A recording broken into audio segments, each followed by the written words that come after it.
पुण्यातल्या कल्याणी नगर भागातील hotel bowler या ठिकाणी पाकिस्तानी आर्टिस्टचा कार्यक्रम आयोजित केल्याचा आरोप करत काही हिंदुत्ववादी संघटनांनी आणि ठाकरेंच्या शिवसेनेच्या काही शिवसैनिकांनी रात्री हॉटेल बाहेर मोठा गोंधळ घातलाय।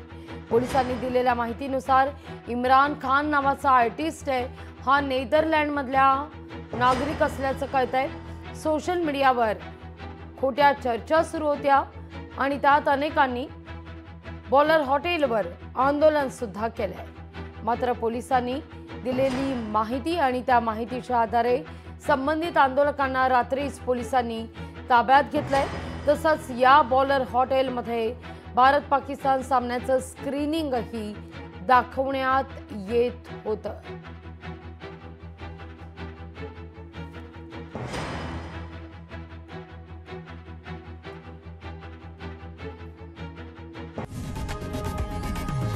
लोकशाही मराठी ऐका, पहा, जागरूक रहा।